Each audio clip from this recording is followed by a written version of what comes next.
Welcome to the Angry Ewok channel. Today we'll be discussing Deployment 101, some basic concepts and principles that you can use in your games to deploy better.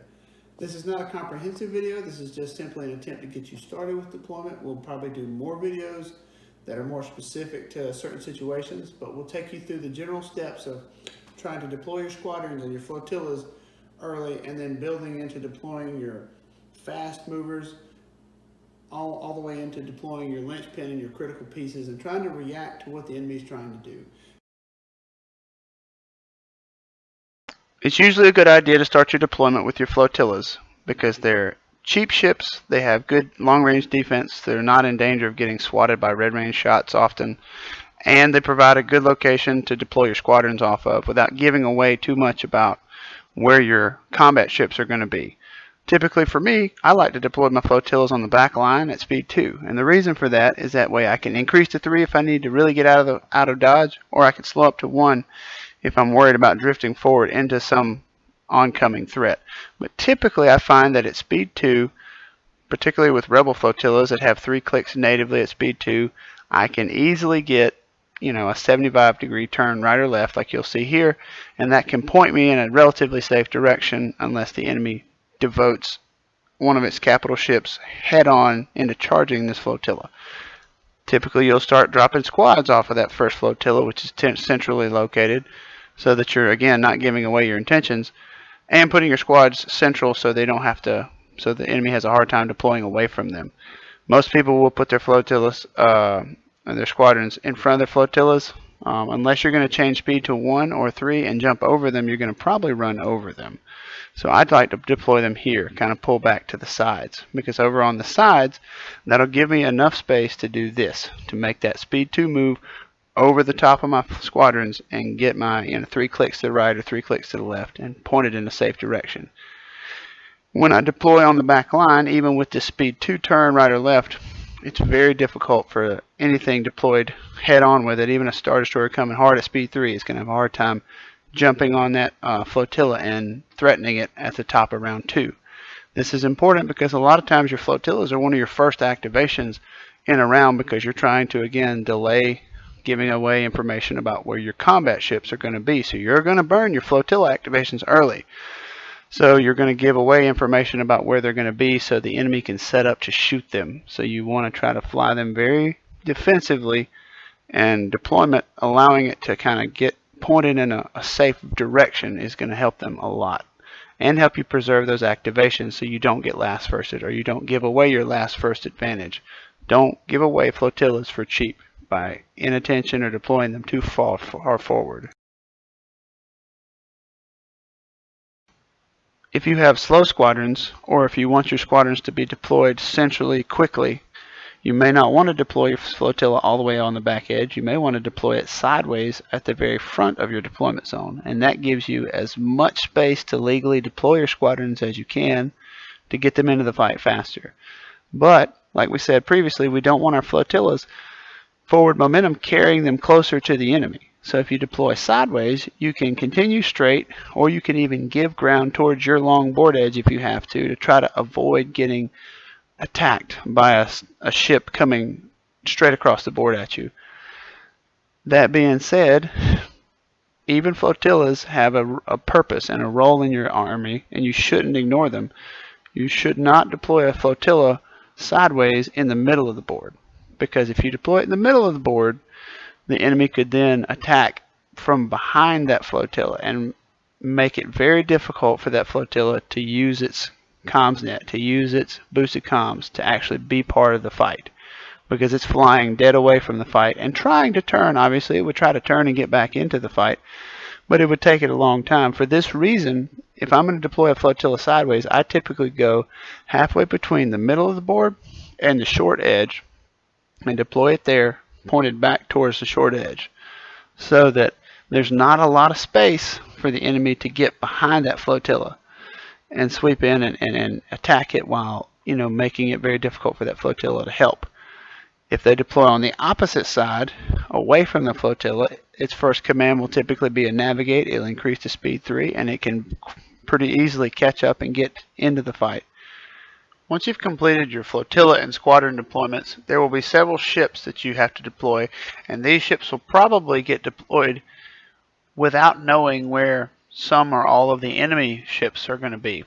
So my suggestion to you is to start with ships that are fast and maneuverable and relatively cheap, and deploy those first and see where the enemy looks like he's going to be. As you get more information about where his fleet is, then you can make a better decision about where you need to place your heavy hitters or your slow moving ships, your linchpin activations that have to get, you have to get your maximum efficiency out of. And that's just a way of making the best decision with the information you have available. When it's your turn to deploy a ship, you need to consider what does the other player have that he has not yet deployed. So when you go to deploy a ship, you need to think about that, and I'm also going to encourage you to not deploy all the way forward in your deployment zone. Typically, back off a little bit and give yourself some space, because you don't want to be, because every ship has forward momentum. Even a speed 1 ship has to travel forward. And so there's only so many ways you can turn. You can't stop and back up in Armada. That's one of the biggest keys to deployment, is realizing that you cannot stop and back up, that your decisions at deployment have massive implications over the rest of the game. Just like with flotillas, I don't like to deploy my ships at the extreme bottom of their speed chart or the top of their speed chart, because I like to be able to deploy them in the middle, and then with only a dial or only a ComSent token, adjust their speed up and down as I need to, or hopefully stay at that speed and bank a token. Also, I don't like to deploy all the way up forward into my deployment zone for the reason I'm about to show you. This assault frigate is deployed as far forward as he can, and then an enemy Star Destroyer was then deployed afterward. He had no way of changing that, no way of preventing this from happening, but because he's forward in his deployment zone, at speed 3, if he does 3 clicks to the right, which is the most clicks he can make at speed 3, he'll do this. You'll see the right turn or the left turn. Even if he drops down to speed 2, with a nav dial, he can do a 3 click to the left or 3 click to the right, but his forward momentum carries him forward beyond distance 5 of his edge towards the middle of the board. And then you'll see the Star Destroyer, if they can wait them out, or even if they can't, he can predict that this assault frigate can only go so far, but a Star Destroyer can pounce forward, and you see this double arc that's been lined up. If that Star Destroyer goes again, he's going to crush that assault frigate. Same thing here. Even with the speed 2 move, that Star Destroyer is still able to jump in and deliver a double arcing blue range shot on the nose of that assault frigate, and probably move to block it. So it's my recommendation that if you're going to deploy squared up towards the board, flying into the board, deploy towards the back and deploy in the middle of your range band, so that you can slow down and cut hard and prevent this first or second turn attack, because you don't want something like this to happen to you early in the game before the rest of your ships have been able to get into position and your squadrons get into position and start wearing something like this, a big aggressive Star Destroyer, down. You cannot afford to let that Star Destroyer burst you down and hurt you on turn 1 or 2. Give yourself time to get your fleet into position. So I am a strong advocate of, like I said, deploying back unless you have a reason to. If you're aggressive, if you're trying to be the aggressor and push the action, yes, deploy as far forward as you can, but be wary about people causing you to overfly. If you have a ship that doesn't want to close head on with the enemy, or if you're concerned about the enemy getting too close too fast and not being able to control the rate of closure, you don't want to deploy straight on, you want to deploy sideways. The major advantage of deploying sideways is that if the enemy pressures you, you can skirt your long board edge, and it makes it really hard for them to come in and attack you, because if they come in really fast to attack you, they're all of a sudden in danger of flying off of your long board edge. Also, you can turn up and face and head into them if you need to. The downside here is you're not nearly as offensive, and a lot of times your best arcs are not going to be on the target.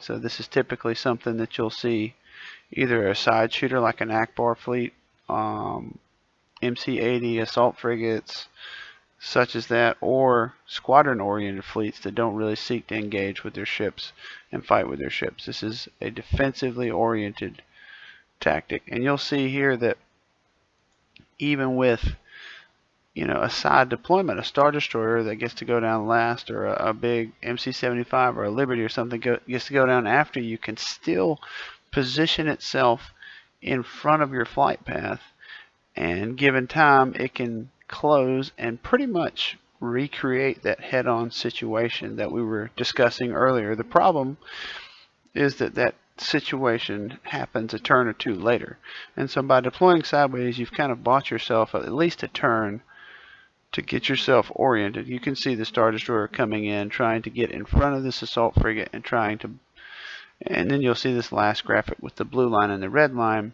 If the assault frigate tries to turn back to the right, the Star Destroyer can pursue the blue path and still stay on it. Same with the red path. I'm not saying this is a solution. I'm just saying that this will buy you a turn or so to get your squadrons into position and to make it unappealing for that Star Destroyer. Now we'd like to discuss using deployment advantage. If you have more deployments than the enemy, eventually there will come a time when the enemy has deployed everything that they can.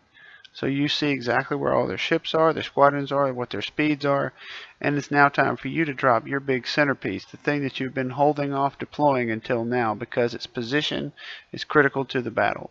And so, as an example, we're going to have a Star Destroyer and a Gladiator facing off against two Hammerheads, and the Rebel player has an MC-80 Mon Caron ready to drop.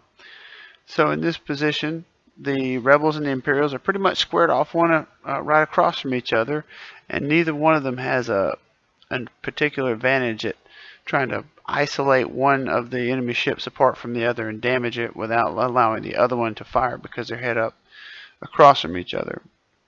And so you'll see that this Mon Caron will probably get put on one side or the other so that it can take an approach from the flank.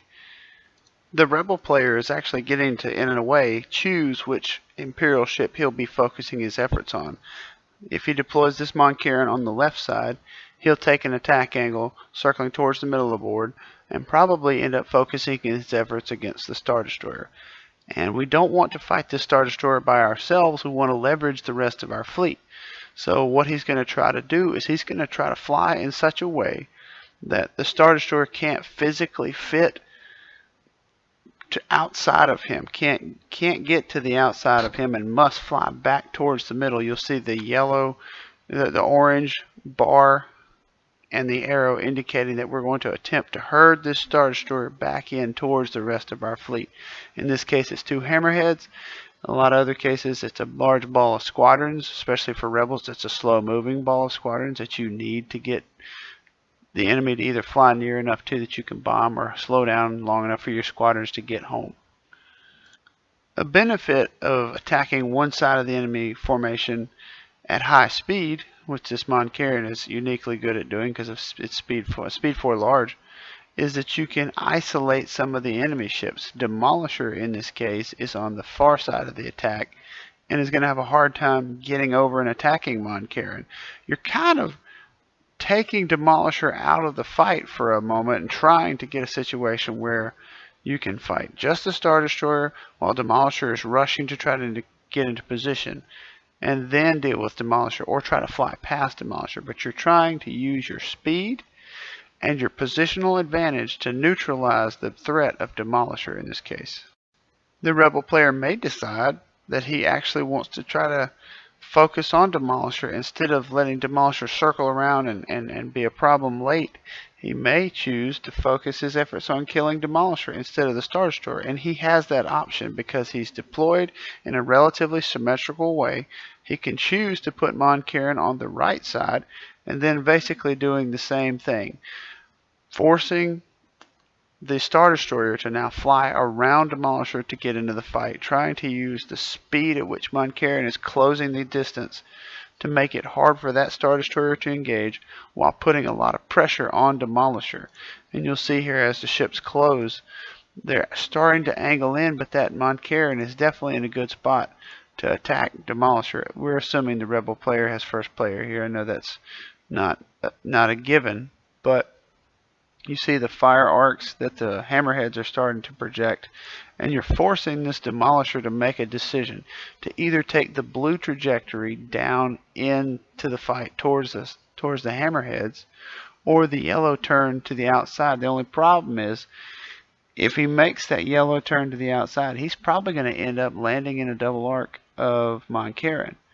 And then even if he goes, the next time he activates, he can slip around Moncaron's front arc into his side. It's possible depending on your positioning, but you run the risk of moving and still ending up on the far side double arc, which is definitely a dead ship. So it's very dangerous and very difficult for Demolisher to, what I call, cross the face of the Moncaron, to cross from one side arc to the other side arc safely.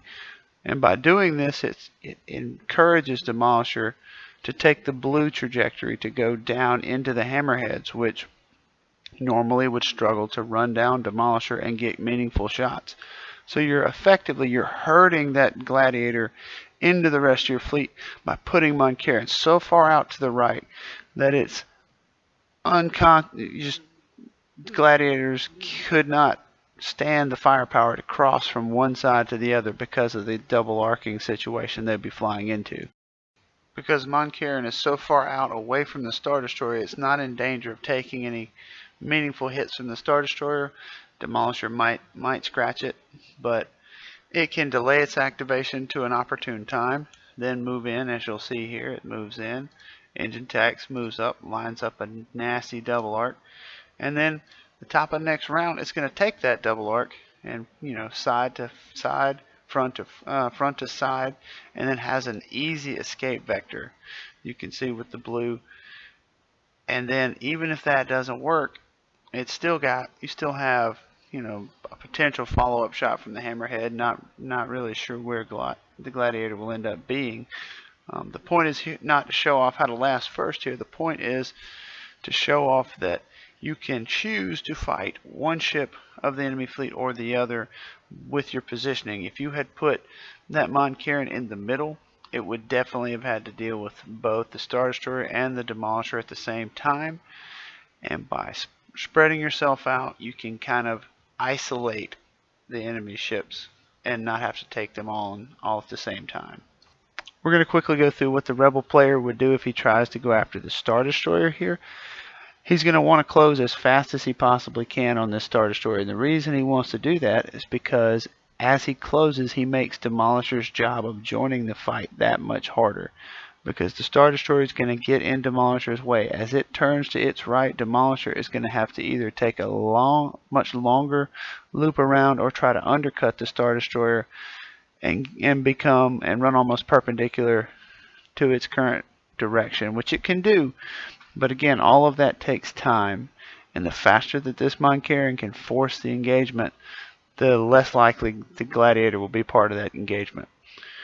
So you'll see here the Rebel hammerheads are angling in. They're trying to set themselves up to where if that Star Destroyer decides to fly past Moncaron, it's going to take a pounding on the side, and it's going to have a hard time getting its big scary arc on them. You'll see the Rebel fire arcs and the Rebel kill box here depicted by the red circle, and you're forcing a decision here. You have enough activations, 3-on-2 here. You can wait out the Star Destroyer and you can wait out Demolisher with Moncaron. So there's going to come a point where the Gladiator has to move, and the Gladiator doesn't want to move in front of the Star Destroyer most of the time because that's going to get a bump on both ships, and it's going to freeze the Star Destroyer in place. So more than likely, Demolisher is going to want to try to turn towards the hammerheads or something, or get out of the way. And then the Star Destroyer has to go. And it either can take the orange line and try to go across the face, as we were talking about, of the Moncaron, which is difficult. Or it might take the yellow line and try to get down onto the hammerheads and try to get the gunnery team to either target both hammerheads or get a shot on the Moncaron and the hammerhead. it's probably not going to want to go straight ahead. And the big reason for that is if it goes straight ahead, it's going to land into the double arc of Mon Carin. And so this is an example of trying to use the double arc threat of that ship to herd the Star Destroyer back towards your fleet.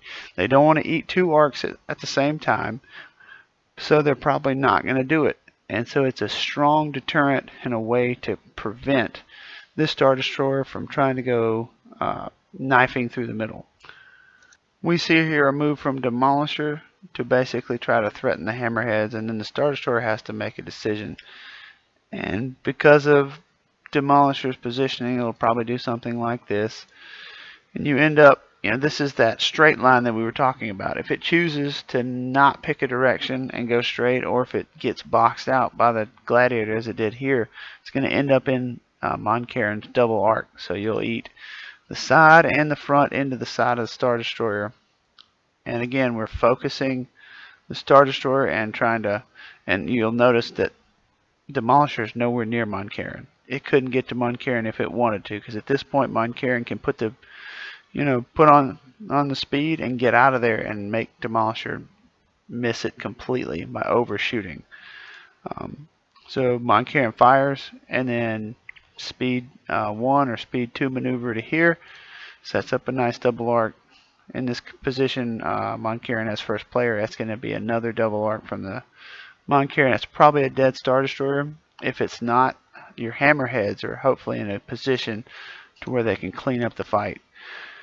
And that is the whole purpose of this flanking situation, is because you have slow-moving elements or elements that are not particularly powerful on their own, and you're wanting to keep them relevant to the fight. You don't want the enemy to be able to fly away from them and keep you from using them. And so Mon Carin's whole purpose in being deployed out on the flank is to turn it all back in towards the rest of your fleet. This is particularly useful for rebel fleets who have slower squadrons and a lot of smaller ships, especially Hammerheads, Peltas. Nebulons can fall into this category. Not that anybody flies Nebulons that aren't Yavaris, but this can also work for Vix. This can also work for Gladiators and Interdictors. The whole point being using your double arc to affect where the enemy wants to fly due to not wanting to eat that double arc. Thank you for watching. I hope this was helpful to you. Hope this was informative. We'll do more of these deployment topics because there's so much here in this topic. It's one of the most critical aspects of your Armada game is deploying well, and it deserves more time than we'll give it here. But we will continue in the future. Thank you for watching.